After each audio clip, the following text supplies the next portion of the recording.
the lightest, thinnest, most powerful iPad yet. The M4 iPad Pro is here. I finally got my hands on one and I am so excited to open this bad boy up. This iPad comes in at 446 grams or just shy of a pound, and it is freaking incredible. The box itself just feels lighter. When you pick it up, you can just tell, and even picking the iPad up like this, you can just tell it's so much lighter than any iPad they have ever come out with, aside from the iPad mini, obviously. This is the Space Black model. They come in silver and space black. You can option up to 2 terabytes of storage, starting at 256 gigabytes of storage. The iPad Pros come with the new Ultra Retina XDR display, which is beautiful. It's stunning, looks super good, and of course it comes with Pro Motion. In the box we have the Designed by Apple in California with no stickers in it, something that Apple is doing away with this year in their pledge to be a bit more carbon friendly. And of course we have the braided cable, which is really nice to see that they're coming out with a black braided cable to fit the black iPad, and then the traditional 20-watt USB-C charger. Now the iPad Pro is incredible as is, and bringing the M4 chip to it is even better. The screen is beautiful and the power in these things is crazy. You can have up to 10 cores if you have the 13-inch model, or if you have the larger storage in this device. Otherwise, you still are rocking insane power on the smaller M4 chip. Now, the M4 comes with the landscape camera, which is a bit different of a change. I think it's better though, because most people seem to use iPads in landscape, especially for FaceTime, or if you're using the Magic Keyboard, it just makes sense to have the camera right in front of you. Now, the iPad also comes with Thunderbolt 4, so if you want to connect it to an external display, you're able to, or to connect it to any other external devices, it has full support for that. The display gets super bright. I think it gets brighter than the previous iPad Pro version and significantly brighter than the M1 iPad Air. It peaks out at 1,000 nits of brightness for both SDR and XDR, unless you're in HDR, which can peak out at 1,600 nits of brightness, which is pretty dang bright. And I'm standing in light right now and it's shining pretty well. Now this iPad is insane. When I just hold it up, it's almost paper thin, and it's crazy to think that this is the most powerful iPad they've ever produced. I think that M4 and an iPad might be a little overkill unless you're doing video editing or photo editing to the highest extent. I don't see why you would need an M4 and an iPad.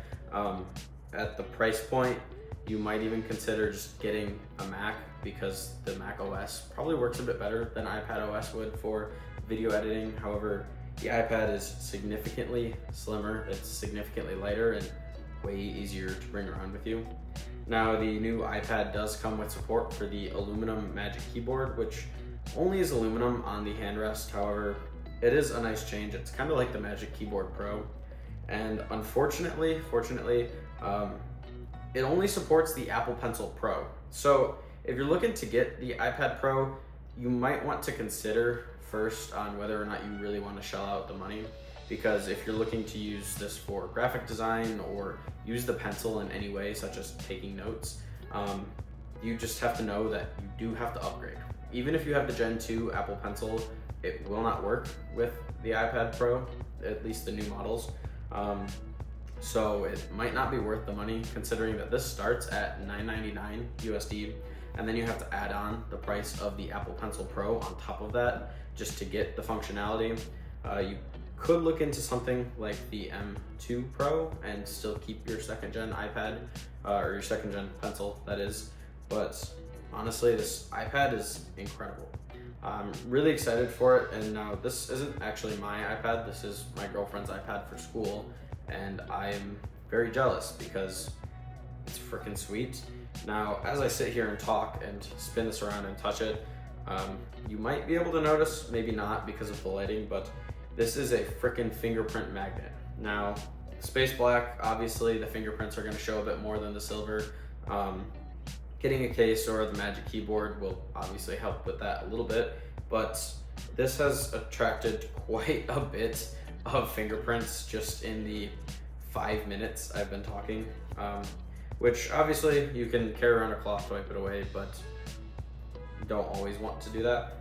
Now, this iPad is incredible. It does come with ProMotion like all of the other iPad Pros.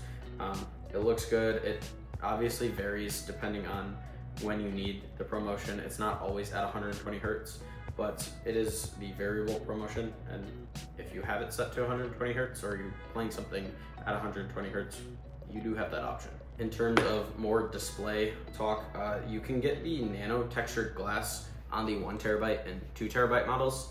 Now, it is the more anti-reflective coating. It will be a bit more matte screen instead of the glass finish. Now, if you do opt for that, the colors won't be as deep, the blacks won't be as black. However, I think that the glass screen is honestly just better, unless you really want the anti-reflective matte kind of look to it. I think the glass is mostly just better for color, in my opinion. It's just incredible. This iPad is so thin. I honestly, it has no like weight in my hand. It's less than a pound. You hardly notice that you're holding it, and I think I could hold on to this for a really long time before my wrists started getting tired. All right, so just some final points. I think that this iPad is incredible. I think it's great. And if you're somebody who's a creator, a digital creator, and you really need the power of the M4 chip, look into buying it. It's super lightweight and it's super good.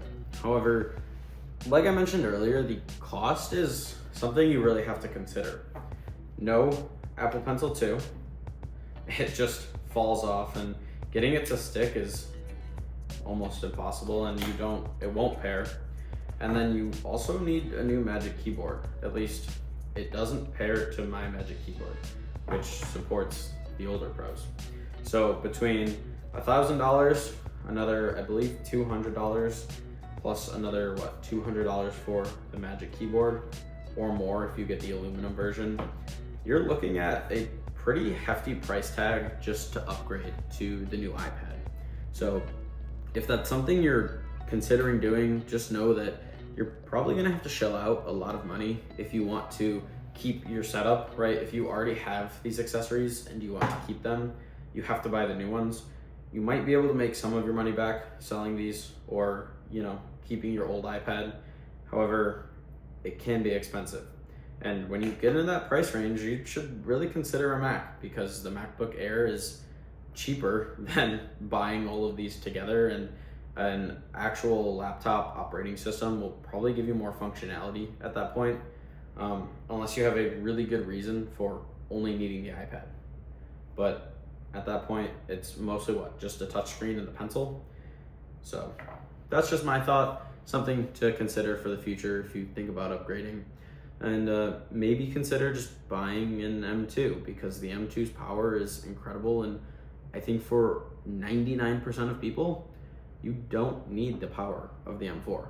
However, it is awesome, and it's incredible how slim and light they have made this device.